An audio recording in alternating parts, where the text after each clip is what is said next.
उस पावन पवित्र गुरबाणी के विचार अज आपां आरंभ करनी है। सतगुरु जी रहमत करन। आओ विचारां की आरंभता तो पहला गुरु असीस सांझी कर लईए जी। वाहिगुरु जी का खालसा, वाहिगुरु जी की फतेह।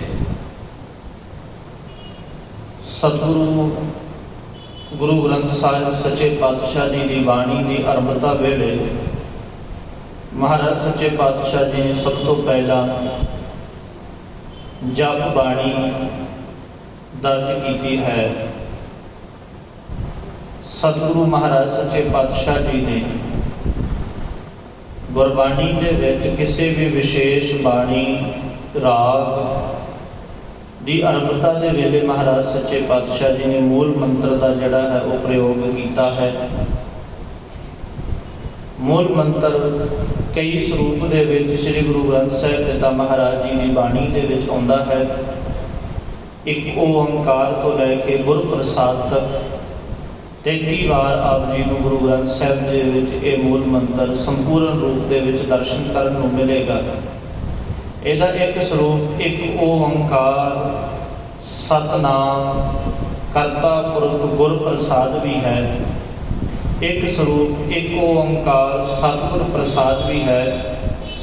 ਇਹਦਾ एक स्वरूप मूल मंत्र का एक ओंकार सतनाम गुर प्रसाद भी है। महाराज सच्चे पातशाह जी ने ये मूल मंत्र बार बार गुरु ग्रंथ साहिब के विच जिन्होंने मंगल रूप के विच भी आप कह सकते हो वरत्या है। और मूल मंत्र को समझना बड़ा जरूरी है। जदों तक आप मूल मंत्र के भाव को विचार को नहीं समझ पावांगे उदों तक गुरु ग्रंथ साहिब जी की विचारधारा को समझद्या होया असी कई बार अपने वालों टपड़ा खा सकते हैं। क्योंकि मूल मंत्र जिहड़ा है ਉਹਦੇ ਵਿੱਚ जिस रब की जिक्र जिस रब का जिक्र संपूर्ण गुरबाणी ਦੇ ਵਿੱਚ हो रहा है उस रब के बारे होने के बारे जिक्र किया है। संपूर्ण गुरबाणी ਦੇ ਵਿੱਚ एक रब का जिक्र आया है तो एक तो शुरू हुई है। जिहदी होंद का जिक्र चल रहा है तो सत की होंद का जिक्र चल रहा है। महाराज सच्चे पातशाह की कृपा करन। आओ आप रल के पहला मूल मंत्र का जाप करके उसका पाठ करके तो फिर आप विचार दे वल वधीए जी। एक ओंकार सतनाम करता पुरख निर्भव निर्वैर अकाल मूर्त अजूनी सैभं गुर प्रसाद। शुरुआत हुई है एक ओंकार, एक गिनती वाचक। और बड़ी भेद वाली गल ये है सतगुरु महाराज सच्चे पातशाह जी ने जिहड़ा इत्थे एक वरत्या है वो गणित का गिनती का वरत्या है। जे महाराज सच्चे पातशाह जी इत्थे गिनती का एक ना वरत के जे इनू शब्दों के विच लिख देंदे ते अर्थां दे विच कोई भी जिहड़ा है वखरेवा नहीं सी होना। पर महाराज सच्चे पातशाह जी ने विशेष रूप के इन्होंने विद्वाना ने कई रूप के बयान किया है। महाराज जी ने पहला जिक्र की उस रब की होंद की जिहड़ा रब है उसकी होंद एक है, वो एक है सारी कायनात के विच समाया होया है। और ये बड़ी ही उस समय के जो गुरु नानक साहब पिता महाराज जी ने ये बोल उच्चारण किए हैं उस समय की थोड़ी जी आप जो बरीकी को समझिए। जिस समय के विच महाराज सच्चे पातशाह जी एक की गल कर रहे हैं, एक की गल का भाव है रब एक है। रब के नां ते पए हुए वखरेवे खत्म ने। हर इंसान अपना वखरा रब बना के बैठा है। हर इंसान के कोल अपनी रब की वखरी होंद है। मेरा रब इदां दा है, दूजा कहता मेरा रब इदां दा है।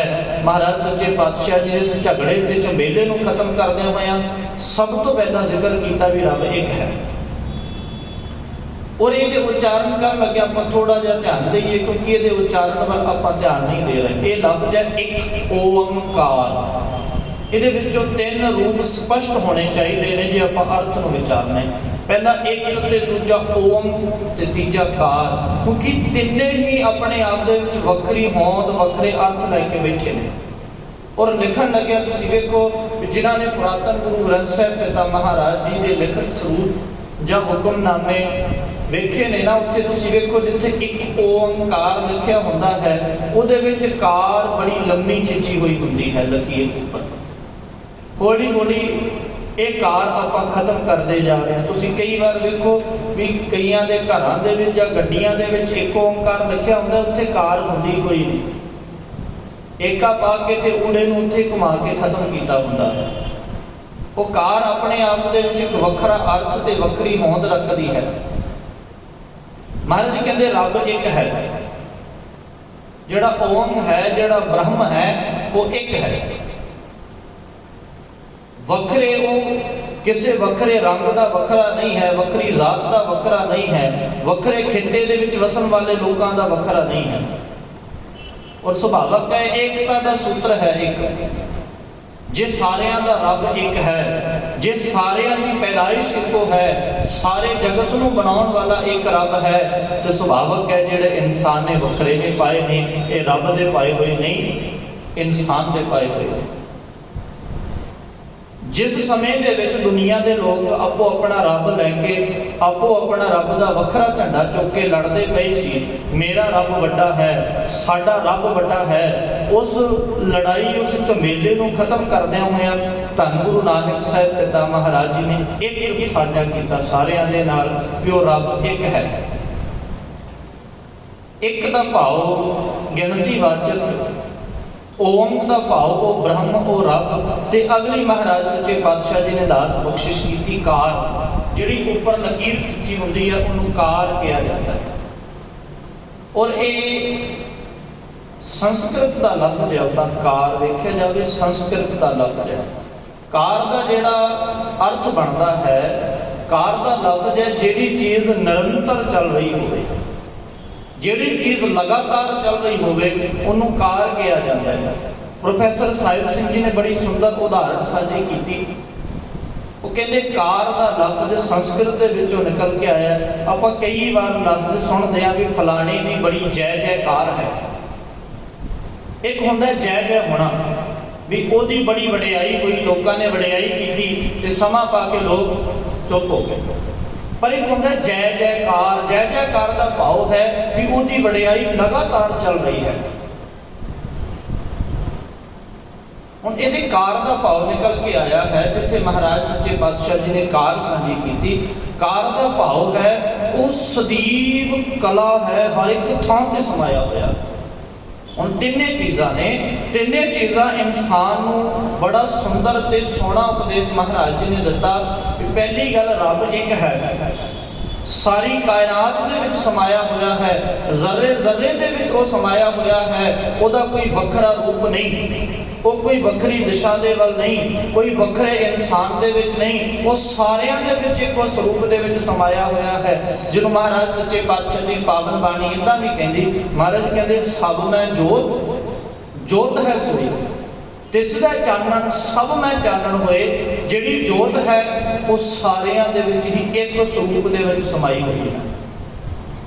और जे इस विचार को आप थोड़ा जिहा बरीकी दे नाल समझिए ना, तो सच्चाई ये है कि दुनिया के विचों नफरत खत्म हो सकती है, दुनिया के विचों भेद भाव खत्म हो सकते हैं। तुसीं आ देखो ना अजकल जिहड़ी न्यूज़ सोशल मीडिया ते बड़ी चर्चा दे विच चल रही है, और लोगों की अज्ञानता वेखो कितनी वड्डी है भी एक मुसलमान बच्चा पानी पीने के वास्ते मंदिर दे विच चलिया गया, तो उत्थों के रहने वाले बेशरम लोगों ने किसी उस बच्चे को कुट कुट के उसके सारे शरीर पर नील पा दिया, सिर्फ इस करके भी उसका जिहड़ा जन्म है वो एक मुसलमान घराने के विच होया।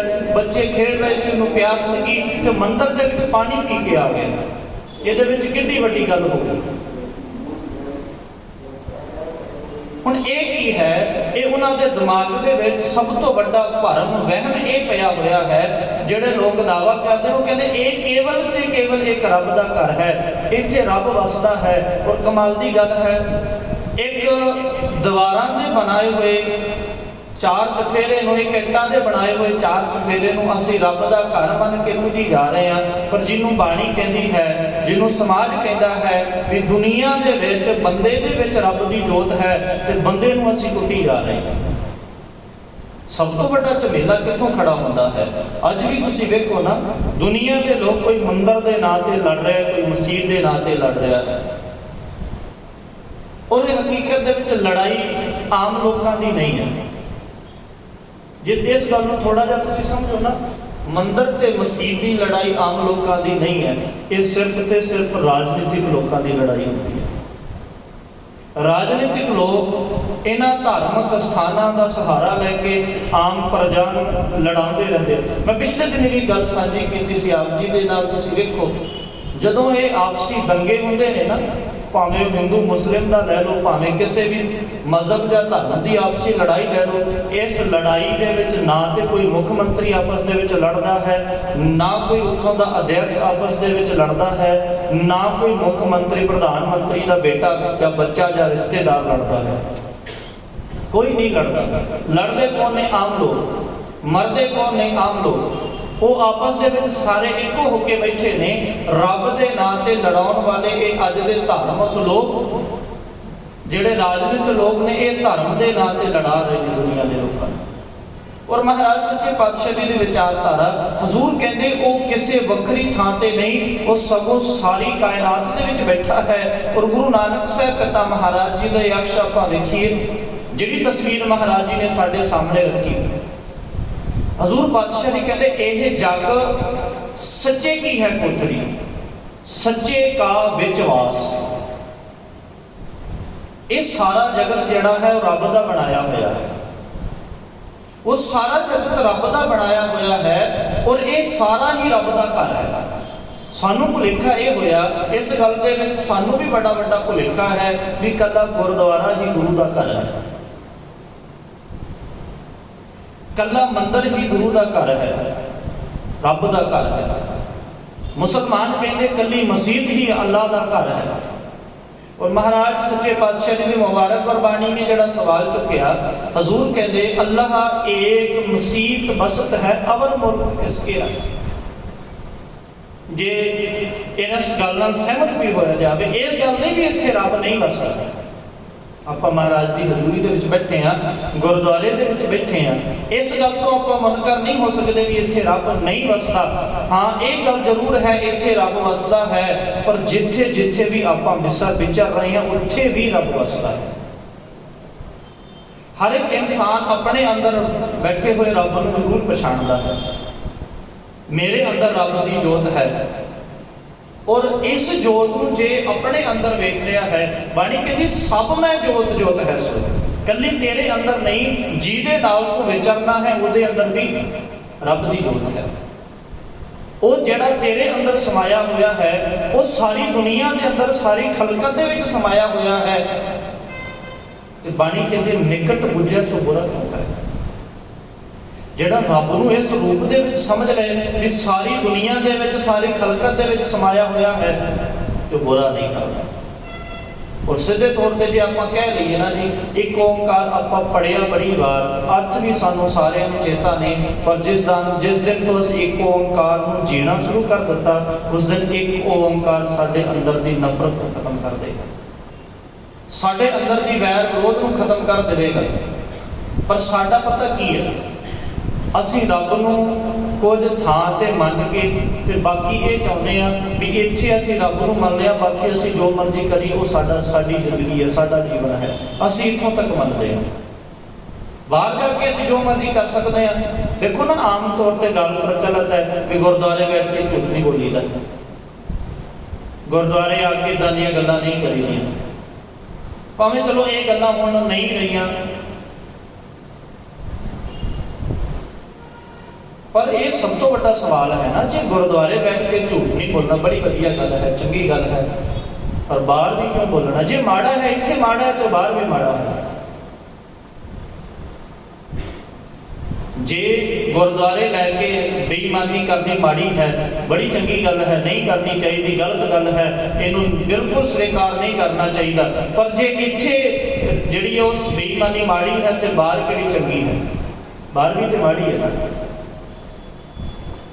और गुरु नानक साहब पिता महाराज जी ने यही गल सानू जाणू कराई है, जेड़ा डर रब दा धार्मिक स्थानां दे नाल जुड़िया है ना, ये डर सरीर तेरी जिंदगी दे विच रहना चाहिए।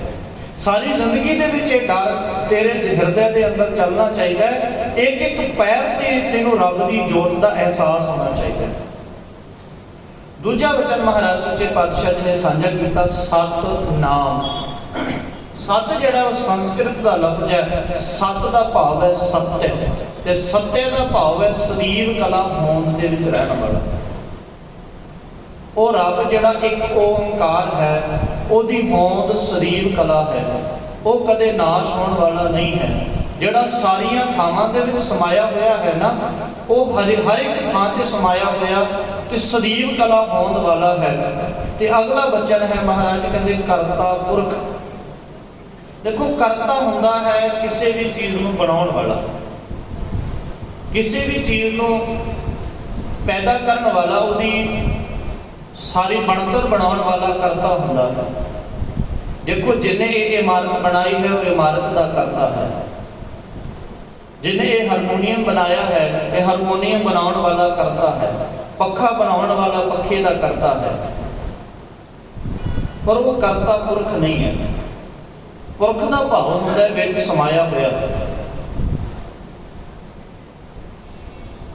कोई भी चीज़ कोई देखो ना, इमारत बनाउण वाला बिल्डिंग बनाउण वाला बिल्डिंग के विच ते नहीं ना बैठा, पखा बनाउण वाला पखे दे विच नहीं बैठा, पर वो जिहड़ा करता पुरख है उन्हें सारी कुदरत नूं बनाया है, उन्हें हर एक चीज़ नूं घड़िया है, ते हर एक चीज़ नूं बनाउण तो बाद उहदे विच आप समाया होया। जिन्हों महाराज ने इतना भी बयान किया, आपी ने आप साजियो, आपी ने रचियो नाओ, दुई कुदरत साजी है कर आसन डिठो जाओ। भी उन्हें सारी कुदरत नूं साज के सवार के उहदे विच आप वो बैठा है, आप उहदे विच समाया होया है। दुनिया की किसी भी चीज़ नूं जिहड़ी उहदे होंद तो बनी हुई है वो तो वखरा नहीं है, हर एक चीज़ दे विच समाया होया है। जिन्हों बाणी कहती है सब गोबिंद है, सब गोबिंद है, गोबिंद बिन नहीं कोई। महाराज ने बड़ी कमाल की उदाहरण साझी की थी। ये दुनिया इस तरीके दे विच है जिस तरीके नाल एक हार बनया होया है, सूत एक मत मन सत सरहंस जैसे ओत ओत प्रभ सोई। महाराज जी कहते जिस तरीके नाल एक माला बनाई जाती है, उस माला नूं बनाउण दे खातर हर एक मोती नूं उस धागे दे विचों दी निकलना पैंदा है। जे धागे तो बाहर मोती निकल गया तो मोती की कोई पाया नहीं होती, वो माला नहीं होता। महाराज जी कहते इस तरीके नाल ये सारा जगत है, सगल समग्री तुमरे सूत्र धारी। ਇਹਦਾ ਭਾਵ ਕੀ ਹੈ ਵੀ ਸਾਰਿਆਂ ਦੇ ਵਿੱਚੋਂ ਦੀ ਸੂਤਰ ਤੂੰ ਹੈ, ਜਿਹਦੇ ਵਿੱਚੋਂ ਦੀ ਤੂੰ ਹੈ ਉਹ ਮਾਲਾ ਦਾ ਇੱਕ ਰੂਪ ਹੈ, ਜਿਹੜਾ ਇਸ ਮਾਲਾ ਤੋਂ ਬਾਹਰ ਹੁੰਦਾ ਭਾਵ ਕਿ ਤੇਰੀ ਹੋਂਦ ਤੋਂ ਬਾਹਰ ਹੈ, ਉਹ ਖਤਮ ਹੈ। ਹਜ਼ੂਰ ਸੱਚੇ ਪਾਤਸ਼ਾਹ ਜੀ ਕਹਿੰਦੇ ਉਹ ਕਰਤਾ ਪੁਰਖ ਹੈ।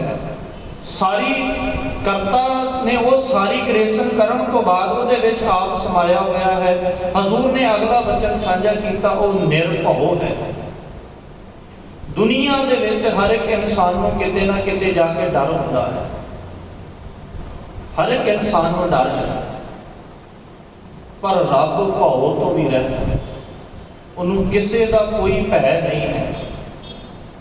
उहदे विच भय दी सोच ही नहीं है कदे, ना वो कदे डरिया है ते ना उन्होंने दुनिया की कोई ताकत डरा सकती। भय तो रहता है। अगली विचार महाराज सच्चे पातशाह जी ने दसी, वो निरवैर है। उहदे विच वैर की भावना ही नहीं है। साडे दे विच असीं भावें अपने वालों लख यतन कर लईए, पर किते ना किते साडे विच भावना आ जाती है वैर रखण दी, पर उहदे किसी दे प्रति उहदे विच कोई भय नहीं है, उहदे विच किसी दे प्रति कोई वैर भी नहीं है। वो गल वखरी है, भावें असीं कई बार अपनी जिंदगी नूं जींदियां होइआं ये गल असीं कई बार रब नूं ताना ते मेना भी दे जाने भी रब ने साडे नाल चंगा नहीं किया, रब ने साडे नाल इदां कीता है, रब साडे नाल ये वैर कट रहा है, पर कदे किसी दे नाल वैर नहीं करता। ईवन इत्थों तक बाणी कहती है भी जे कोई रब नूं मन रहा है ना तो चंगी गल है, जे कोई उन्होंने नहीं भी मनता तो उहदे नाल रब दा कोई वैर नहीं है, रब उहदे नाल कोई नफरत नहीं करता। जे सप मिल के आखण पाहि वड्डा ना होवे घाट ना है। भी उन्होंने कोई फर्क नहीं पैंदा उसकी कोई वडियाई करे, उन्हें कोई फर्क नहीं पैंदा उसकी कोई होंद नूं मन्ने या ना मन्ने। उहदे प्रति असीं अपने मन दे विच भावें जो मर्जी गल्लां बना लईए, पर महाराज ने साझा किया भी वो निरवैर है, उसके अंदर वैर की भावना ही कोई नहीं है, वो किसी नाल कोई वैर नहीं रखता। हाँ, कई बार साडे जीवन दे विच ये जो कुछ सारा वापरदा है ਉਹਦੇ ਪਿੱਛੇ ਸਭ ਤੋਂ ਵੱਡਾ ਕਾਰਨ ਇਹ ਹੈ ਕਿ ਅਸੀਂ ਰੱਬ ਦੇ ਹੁਕਮ ਦੇ ਵਿੱਚ ਨਹੀਂ ਚੱਲਣਾ ਚਾਹੁੰਦੇ, ਅਸੀਂ ਰੱਬ ਨੂੰ ਆਪਣੇ ਮੁਤਾਬਕ ਕਰਨਾ ਚਾਹੁੰਦੇ। ਜੇ ਸਾਨੂੰ ਲੱਗੇ ਨਾ ਰੱਬ ਨੇ ਸਾਡੇ ਨਾਲ ਵੈਰ ਕੀਤਾ, ਰੱਬ ਨੇ ਵੈਰ ਨਹੀਂ ਕੀਤਾ, ਉਹ ਇੱਕ ਨਿਯਮ ਦੇ ਮੁਤਾਬਕ ਸਾਰਾ ਕੁਝ ਚੱਲ ਰਿਹਾ ਹੈ। ਇਹ ਘਟਨਾਵਾਂ ਕਦੋਂ ਵਾਪਰਦੀਆਂ ਨੇ? ਮੰਨ ਲਓ ਵੀ ਕੋਈ ਸਾਡਾ ਸਨੇਹੀ ਹੈ ਜਿਹੜਾ ਸਾਡੇ ਕੋਲੋਂ ਚਲਿਆ ਗਿਆ, ਸਾਨੂੰ ਇਹ ਲੱਗਦਾ ਹੈ ਵੀ ਜਿਹੜੀ ਵੀ ਚੀਜ਼ ਮੇਰੇ ਕੋਲ ਹੈ ਨਾ ਉਹ ਸਿਰਫ ਤੇ ਸਿਰਫ ਇੱਥੇ ਹੀ ਰਹਿਣੀ ਚਾਹੀਦੀ। ਕੋਈ ਵੀ ਚੀਜ਼ ਹੈ ਮੇਰੇ ਕੋਲ, ਭਾਵੇਂ ਕੋਈ ਵਸਤੂ ਹੈ, ਤਾਂ ਮੈਨੂੰ ਇਹ ਅਹਿਸਾਸ ਹੈ ਵੀ ਜਿਹੜੀ ਵਸਤੂ ਮੇਰੇ ਕੋਲ ਹੈ ਨਾ ਇੱਥੇ ਹੀ ਰਹਿਣੀ ਚਾਹੀਦੀ। ਪਰ ਇਹ ਕੁਦਰਤ ਦਾ ਨਿਯਮ ਨਹੀਂ ਹੈ। ਕੁਦਰਤ ਦਾ ਨਿਯਮ ਕੀ ਹੈ? ਜੋ ਆਇਆ ਸੋ ਚੱਲ ਸੀ, ਸਭ ਕੋਈ ਆਈ ਬਾਹਰ ਹੀ ਹੈ। ਇਹ ਨਿਯਮ ਹੈ ਕੁਦਰਤ ਦਾ ਵੀ ਜਿਹੜੀ ਚੀਜ਼ ਦੁਨੀਆ ਦੇ ਵਿੱਚ ਪੈਦਾ ਹੋਈ ਹੈ ਉਹਨੇ ਇੱਕ ਦਿਨ ਵਿਨਸਣਾ ਹੀ ਵਿਨਸਣਾ ਹੈ। ਉਹ ਗੱਲ ਵੱਖਰੀ ਹੈ ਕਿ ਜਿਹਦੀ ਕਿਸੇ ਦੀ ਵਾਰੀ ਪਹਿਲਾਂ ਆ ਜਾਂਦੀ ਹੈ ਤੇ ਕਿਸੇ ਦੀ ਵਾਰੀ ਬਾਅਦ ਦੇ ਵਿੱਚ ਆਉਂਦੀ ਹੈ। ਉਹਨੇ ਇੱਕ ਨਾ ਇੱਕ ਦੁਨੀਆ ਦੇ ਵਿੱਚੋਂ ਜਾਣਾ ਹੀ ਜਾਣਾ ਹੈ। ਸਾਡੀ ਸਭ ਤੋਂ ਵੱਡੀ ਗੱਲ ਇਹ ਹੈ, ਅਸੀਂ ਇਹ ਸਮਝ ਕੇ ਬੈਠ ਗਏ ਹਾਂ ਵੀ ਜਿਹੜੀ ਚੀਜ਼ ਮੇਰੇ ਕੋਲ ਹੈ ਰਹਿਣੀ ਹੀ ਚਾਹੀਦੀ ਹੈ, ਜਾਣੀ ਨਹੀਂ ਚਾਹੀਦੀ। ਜਦੋਂ ਵਸਤੂ ਜਾਂ ਕੋਈ ਸਨੇਹੀ ਸਾਡੇ ਕੋਲੋਂ ਜਾਂਦਾ ਹੈ ਤਾਂ ਅਸੀਂ ਇਸ ਗੱਲ ਦਾ ਦਾਅਵਾ ਕਰਦੇ ਵੀ ਰੱਬ ਨੇ ਸਾਡੇ ਨਾਲ ਮਾੜਾ ਕੀਤਾ। ਰੱਬ ਨੇ ਮਾੜਾ ਨਹੀਂ ਕੀਤਾ, ਉਹਨੇ ਆਪਣੇ ਹੁਕਮ ਦੀ ਪਾਲਣਾ ਕੀਤੀ ਹੈ। ਜਿਸ ਹੁਕਮ ਦੇ ਵਿੱਚ ਸਾਰੀ ਕੁਦਰਤ ਚੱਲ ਰਹੀ ਹੈ, ਉਸੇ ਹੁਕਮ ਦੇ ਵਿੱਚ ਦੇਖੋ ਨਾ ਵੀ ਜੇ ਸਾਡੇ ਘਰ ਦੇ ਵਿੱਚ ਕੋਈ ਜਾਂਦਾ ਸੀ ਕਹਿੰਦੇ ਰੱਬ ਨੇ ਮਾੜਾ ਕੀਤਾ ਹੈ, ਤੇ ਉਸੇ ਹੀ ਘਰ ਦੇ ਵਿੱਚ ਜਦੋਂ ਜਨਮ ਹੋਵੇ ਤੇ ਰੱਬ ਨੇ ਚੰਗਾ ਕਰ ਦਿੰਦਾ। ਥੋੜੇ ਦਿਨ ਪਹਿਲਾਂ ਉਹ ਸਾਡਾ ਦੁਸ਼ਮਣ ਸੀ, ਥੋੜੇ ਦਿਨ ਬਾਅਦ ਉਹ ਸਾਡਾ ਮਿੱਤਰ ਬਣ ਗਿਆ। ਨਹੀਂ, ਉਹਦਾ ਇੱਕ ਨਿਯਮ ਹੈ ਜਿਸ ਨਿਯਮ ਦੇ ਮੁਤਾਬਕ ਸਾਰਾ ਕੁਝ ਚੱਲ ਰਿਹਾ ਹੈ। ਅਗਲਾ ਬਚਨ ਮਹਾਰਾਜ ਸੱਚੇ ਪਾਤਸ਼ਾਹ ਜੀ ਕਹਿੰਦੇ ਉਹ ਅਕਾਲ ਮੂਰਤ ਹੈ। ਪਹਿਲੀ ਗੱਲ, ਉਹਦੀ ਹੋਂਦ ਸਰੀਰ ਕਲਾ ਹੈ, ਉਹ ਕਾਲ ਤੋਂ ਰਹਿਤ ਹੈ, ਉਹਨੂੰ ਖਤਮ ਨਹੀਂ ਕੀਤਾ ਜਾ ਸਕਦਾ, ਉਹਨੂੰ ਨਾਸ਼ ਨਹੀਂ ਕੀਤਾ ਜਾ ਸਕਦਾ। ਇੱਕ ਤੇ ਉਹ ਹੈ ਕਿ ਦੁਨੀਆ ਦੇ ਵਿੱਚ ਕੋਈ ਵੀ ਚੀਜ਼ ਆ ਰਹੀ ਹੈ, ਈਵਨ ਇੱਥੋਂ ਤੱਕ ਬਾਣੀ ਕਹਿੰਦੀ ਹੈ ਵੀ ਇੱਥੇ ਸੂਰਜ ਵੀ ਘਟ ਰਿਹਾ ਤੇ ਇੱਥੇ ਚੰਦਰਮਾ ਵੀ ਘਟ ਰਿਹਾ, ਇੱਥੇ ਪਾਣੀ ਵੀ ਘਟ ਰਿਹਾ ਤੇ ਹਵਾ ਵੀ ਘਟ ਰਹੀ, ਸਾਰਾ ਕੁਝ ਘਟ ਰਿਹਾ।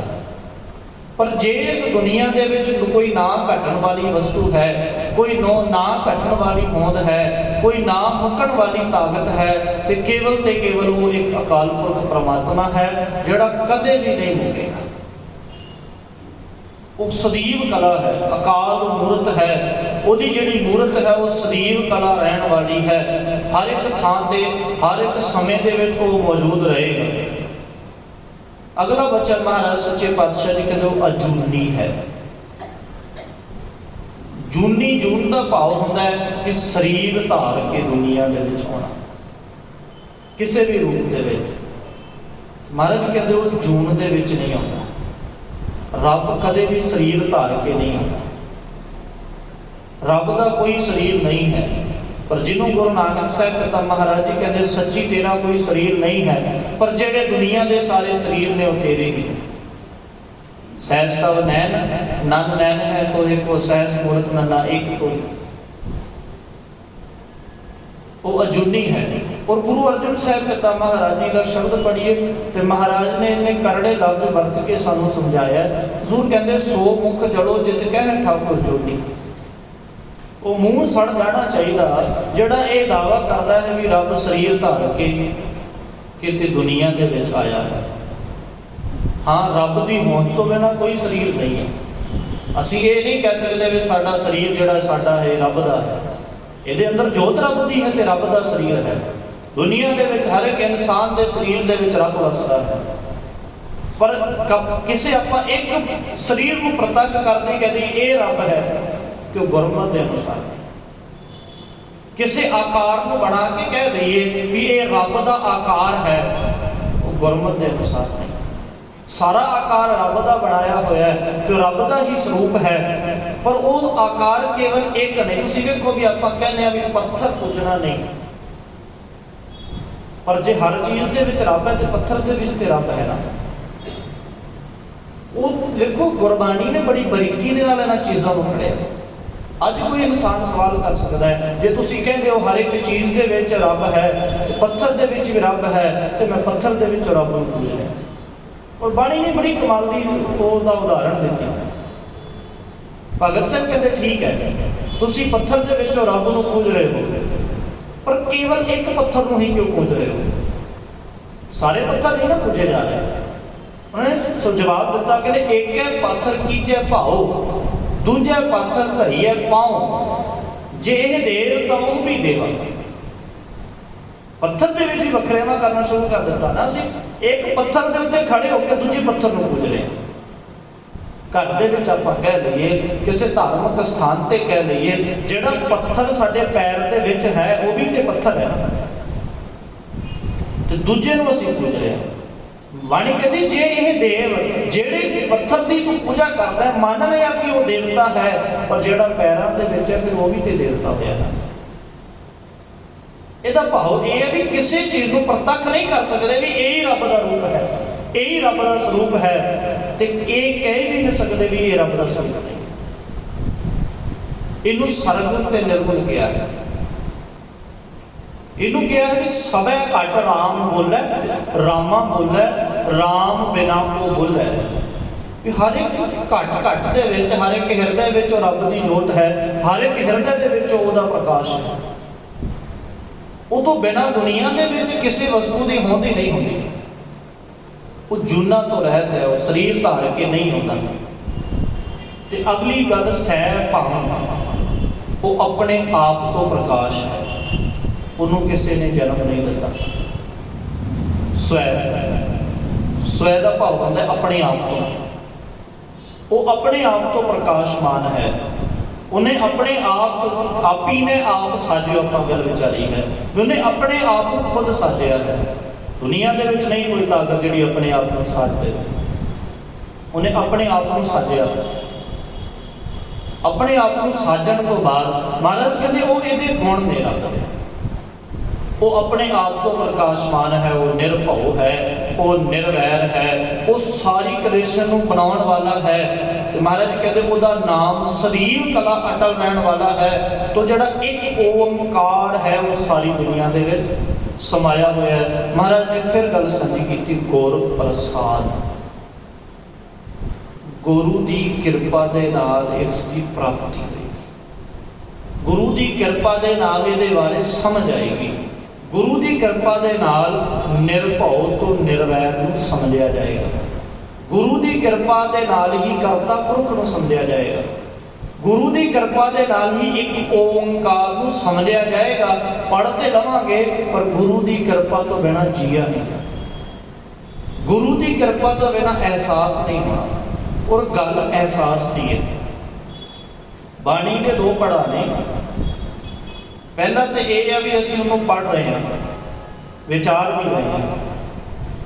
ਦੋ ਪੜ੍ਹਾ ਅਸੀਂ ਜੀ ਰਹੇ ਹਾਂ। ਬੜੇ ਲੋਕ ਨੇ ਜਿਹੜੇ ਬਾਣੀ ਪੜ੍ਹ ਰਹੇ ਨੇ ਤੇ ਉਹ ਪੜ੍ਹਨ ਦੀ ਦੌੜ ਦੇ ਵਿੱਚ ਲੱਗੇ ਹੋਏ ਨੇ। ਬੜੀ ਚੰਗੀ ਗੱਲ ਹੈ ਬਾਣੀ ਪੜ੍ਹਨਾ। ਦੂਜੇ ਕੁਝ ਲੋਕ ਉਹ ਨੇ ਜਿਹੜੇ ਬਾਣੀ ਨੂੰ ਪੜ੍ਹ ਰਹੇ ਨੇ ਤੇ ਅਰਥ ਵੀ ਜਾਣਦੇ। ਇਹ ਵੀ ਬੜੀ ਚੰਗੀ ਗੱਲ ਹੈ। ਬਾਣੀ ਨੂੰ ਪੜ੍ਹ ਰਹੇ ਹਾਂ ਤੇ ਅਰਥਾਂ ਨੂੰ ਜਾਣਦੇ ਹਾਂ। ਪਰ ਉਹ ਤੋਂ ਅਗਲੀ ਜਿਹੜੀ ਗੱਲ ਹੈ, ਜਿਹੜੇ ਬਾਣੀ ਨੂੰ ਪੜ੍ਹ ਰਹੇ ਨੇ, ਅਰਥਾਂ ਨੂੰ ਜਾਣਦੇ ਨੇ, ਉਹਨੂੰ ਕਿੰਨਾ ਕੁ ਜੀ ਰਹੇ, ਉਹਦੇ ਮੁਤਾਬਕ ਕਿੰਨਾ ਕੁ ਤੁਰ ਰਹੇ, ਉਸ ਫੀਲਿੰਗ ਦੇ ਨਾਲ ਕਿੰਨਾ ਕੁ ਜੁੜ ਰਹੇ ਆ, ਜਿਹੜੀ ਫੀਲਿੰਗ ਦੇ ਨਾਲ ਮਹਾਰਾਜ ਬਾਣੀ ਦੇ ਨਾਲ ਇੱਕ ਫੀਲ ਦੇ ਵਿੱਚੋਂ ਲਿਖੀ ਹੋਈ ਹੈ। ਤੁਸੀਂ ਕਦੇ ਸ਼ਬਦ ਨੂੰ ਪੜ੍ਹਦਿਆਂ ਉਹਦੀ ਫੀਲਿੰਗ ਨੂੰ ਸਮਝੋ। ਜਿੱਥੇ ਮਹਾਰਾਜ ਕਹਿੰਦੇ ਨਾ, ਹਮ ਮੈਲੇ ਤੁਮ ਉਜਲ ਕਰਤੇ, ਹਮ ਨਿਰਗੁਣ ਤੁਮ ਦਾਤਾ। ਉਹ ਇੱਕ ਵਿਚਾਰ ਨਿਕਲੀ ਹੋਈ ਹੈ ਵੀ ਪੜ੍ਹਨ ਵਾਲਾ ਕਿਤੇ ਇਸ ਵਿਚਾਰ ਦੇ ਵਿੱਚ ਡੁੱਬ ਜਾਵੇ, ਇਹ ਗੱਲ ਮੇਰੀ ਚੱਲ ਰਹੀ ਹੈ ਤੇ ਰੱਬ ਮੈਂ ਮੈਲਾ ਤੇ ਤੂੰ ਉਜਲ ਕਰਨ ਵਾਲਾ ਹੈ। ਜਿੱਥੇ ਮਹਾਰਾਜ ਕਹਿੰਦੇ ਹਮ ਮੂਰਖ ਤੁਮ ਚਤੁਰ ਸਿਆਣੇ, ਤੇ ਪਹਿਲਾਂ ਪੜ੍ਹਨ ਵਾਲੇ ਨੂੰ ਇਹ ਗੱਲ ਸਵੀਕਾਰ ਕਰਨੀ ਪਏਗੀ, ਉਹਨੂੰ ਮੰਨਣਾ ਪਏਗਾ ਵੀ ਜ਼ਿਕਰ ਮੇਰਾ ਹੀ ਚੱਲ ਰਿਹਾ ਤੇ ਮੈਂ ਮੂਰਖ, ਰੱਬ ਸਿਆਣਾ ਹੈ। ਉਸ ਵਿਚਾਰਧਾਰਾ ਨੂੰ ਥੋੜਾ ਜਿਹਾ ਸਮਝਣਾ ਪਏਗਾ। ਉਹੀ ਹੈ ਵੀ ਮੂਲ ਮੰਤਰ ਨੂੰ ਪੜ੍ਹਨਾ ਤੇ ਪੜ੍ਹਨ ਤੋਂ ਬਾਅਦ ਉਹਦੀ ਫੀਲਿੰਗ ਦੇ ਨਾਲ ਜੁੜ ਕੇ, ਉਹਦੇ ਵਿਚਾਰ ਦੇ ਨਾਲ ਜੁੜ ਕੇ, ਤੇ ਇਕੱਲਾ ਪੜ੍ਹਿਆ ਹੀ ਨਾ ਜਾਵੇ, ਉਹ ਜਿਹੜਾ ਨਿਰਭਉ ਨਿਰਵੈਰ ਹੈ ਉਹ ਕਿਤੇ ਸਾਡੇ ਕਿਰਦਾਰ ਦੇ ਵਿੱਚ ਨਜ਼ਰ ਆਵੇ, ਉਹ ਸਾਡੀ ਜ਼ਿੰਦਗੀ ਦਾ ਹਿੱਸਾ ਬਣੇ। ਸਤਿਗੁਰੂ ਸੱਚੇ ਪਾਤਸ਼ਾਹ ਦੀ ਕਿਰਪਾ ਕਰਨ ਰਹਿੰਦੇ ਵਿਚਾਰ ਆਪਾਂ ਅਗਲੇ ਦੀਵਾਨਾਂ ਦੇ ਅੰਦਰ ਕਰਨ ਦਾ ਯਤਨ ਕਰਾਂਗੇ। ਪਹਿਲੀ